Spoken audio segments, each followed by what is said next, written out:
হুরমালা নিরিখ করে মারবেন, উনি তীর ছুঁড়ে ফেললেন, উনি কাঁপতেছেন।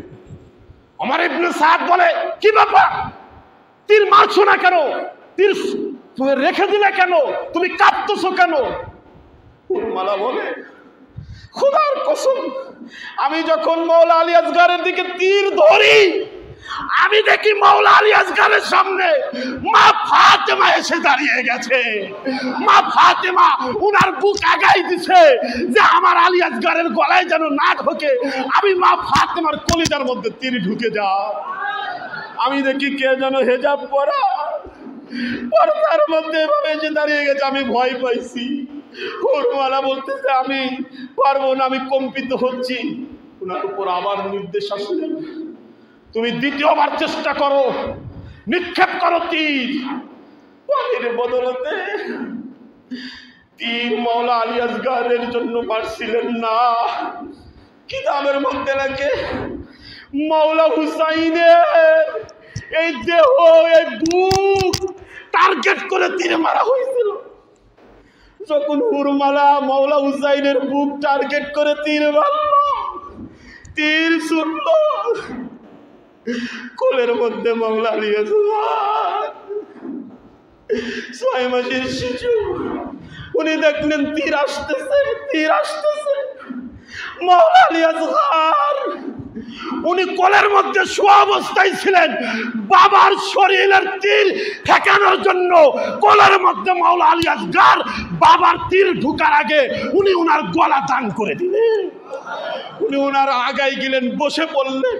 কিতাবের মধ্যে লেখে মাওলা আলী আসগার শোয়া অবস্থায় ছিলেন, উনি বাবার তীর যাতে হৃদয়ের মধ্যে, জানের মধ্যে না ঢোকে, মাওলা আলী আসগার গলা পেতে দিলেন। গলা পেতে দেওয়ার পরেও তীর গলা ভেদ করে মাওলা হুসাইনের বাহুর মধ্যে ডুবে গেল। সঙ্গে সঙ্গে মাওলা আলী আসগারের জবান খুলে গেল। মাওলা আলী আসগার বলছে, আব্বাজান, আব্বাজান, আমি দেখতেছিলাম তোমার বুকের দিকে, এই জন্য উঠে পড়েছিলাম। আব্বাজান, আমার গলাটা তো এত সরু নয়, এত মোটা নয়, আমি চাইছিলাম না তোমার বাহুর মধ্যে ঢুকুক, আমি গলা পেতে দিয়েছিলাম যে আমি থাকতে মাওলা তোমার শরীরে আমি কোনো আঁচ পড়তে দেব না, ব্যথা পেতে দেব না।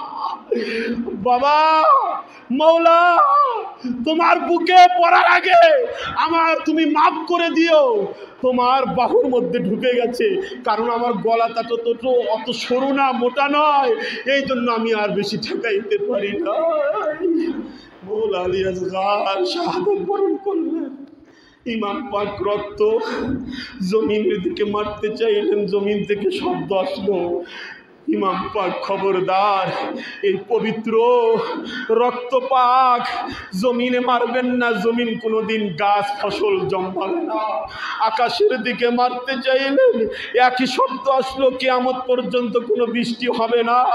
মাওলা হুসাইন, মাওলা আলী আসগারের রক্ত ওনার দেহ মুবারকে, মাথায়, দাড়িতে, টুপিতে, পাঞ্জাবিতে সমস্ত রক্ত রঞ্জিত হয়ে লাল হয়ে গেল, লাল হয়ে গেলে মাওলা আলী আসগারকে তাবু পাকে নিয়ে গেলেন। উম্মের বাপ বলতেছে, বিবি, বিবি বলতেছে যে আমার বেটাকে পানি খাওয়াইছো?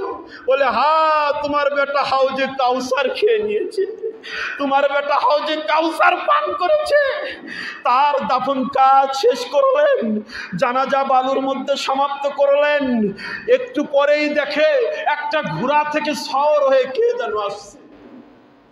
উনি এসে বললেন, পরিচয় দিলেন ইমাম পাকের কাছে। ইমাম পাক বললেন, ভাই আপনি কে? বললাম, আমি মদিনা থেকে এসেছি, ঠিকানা নিয়ে কুফায়। বলে, কি বিষয় নিয়ে? বলে, আপনার ওই ফাতিমাতুস সুগরা শাবান মাসে মদিনা থেকে রওনা দিয়েছিল। শাবান, রমজান, শাওয়াল, জিলকদ, জিলহজ, মুহররম, 6 মাস ফাতিমাতুস সুগরার কোনো দেখা নাই, খবর নাই। বাপ বেটির কোনো খবর নাই। পৃথিবীর বুকে এত বড় কুরবানি মাওলা হুসাইন কিতাবের মধ্যে লেখে, শুধু কারবালা থেকে উনি কুরবানি দেননি, উনি কুরবানি দেওয়া শুরু করেছেন মদিনা থেকে। কোথা থেকে? উনার কুরবানি শুরু হয়েছে মদিনা মুনাওয়ারা থেকে। আপনারা কেউ পারবেন আপনার বাড়ির বাচ্চা 6 বছর বয়স তাকে রেখে আপনি কোথাও বেড়াইতে যাইতে পারবেন? কেউ পারবেন? মাওলা হুসাইন তাই করেছে। মাওলা হুসাইন ফাতিমাতুস সুগরাকে মদিনায় রেখে উনি চলে গিয়েছেন। চিঠি দিয়েছে। চিঠির মধ্যে কার চিঠি? আপনার বেটির চিঠি। চিঠি পড়ে তাবু পাকে সবাই চিঠি নিয়ে চুমু খায়। জয়নাব চুমু খায়, রবাব চুমু খায়, মৌলা আলী একবার চুমু খায়, সকলে চুমু খায়। মনে হচ্ছে এটা স্বয়ং ফাতিমাতুস সুগরারই পেয়ে গেছে, চুমু খাচ্ছি। চিঠি পড়ে, চিঠির মধ্যে লেখে, আব্বু বাবা আমার ভাই কত বড় হয়েছে। মৌলা আলী আমার ভাই গিয়ে কথা বলতে পারে। আব্বু আমার ভাইয়ের জন্য আমি একটা খেলনা কিনেছি। আব্বু তুমি বলেছিলে তুমি থাকো, আমি আলী আকবরকে পাঠাইয়া দেব, তোমাকে মদিনা থেকে নিয়ে যাবে। আমার ভাইকে পাঠাও, আমি অনেক বড় হয়ে গেছি, আমি আমার ভাইয়ের জন্য একটা জামা সেলাই করছি, আমার ভাইয়ের আমি আলী আসগরকে এই জামা পরাবো। আব্বু তুমি আমার ভাইকে আলী আকবরকে পাঠাইয়া দাও, আমি তোমাদের কাছে যাব।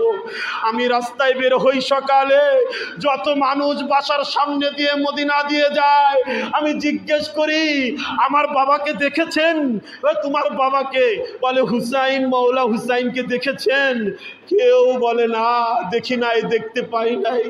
আমি সারা দিন রাস্তায় বসে বসে দরজার সামনে কাঁদি, সারা রাত আপনাদের জন্য কাঁদি।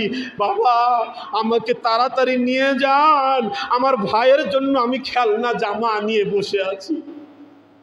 কি রাজ! মাওলা হুসাইন কাঁদতে লাগলেন, আর ওই মুরব্বীকে বিদায় দিলেন যে তুমি তাড়াতাড়ি চলে যাও, বিদায় নাও, কারণ এখানকার পরিস্থিতি খুবই খারাপ, এখানকার পরিস্থিতি খুবই ভয়ানক, তুমি তাড়াতাড়ি চলে যাও, তোমাকে দেখলে আবার ওরা শাহাদত করবে। কিতাবের মধ্যে লেখে মাওলা হুসাইন যুদ্ধের জন্য আসেন নাই। কিসের জন্য আসেন নাই? যুদ্ধের জন্য আসলে কেউ 6 মাসের বাচ্চা নিয়ে, বেটি নিয়ে, বিবিকে নিয়ে, সন্তানকে নিয়ে আসে না।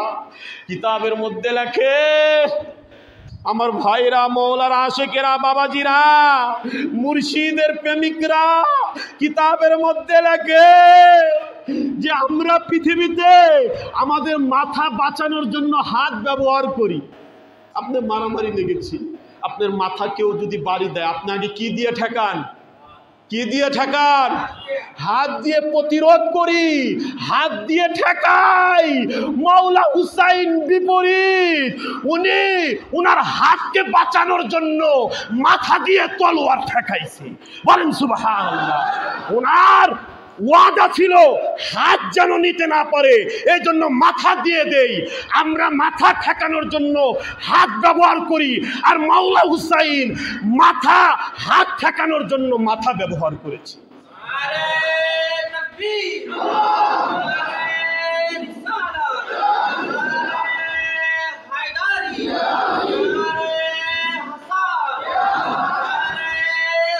ইয়া হুসাইন, কি রাজ!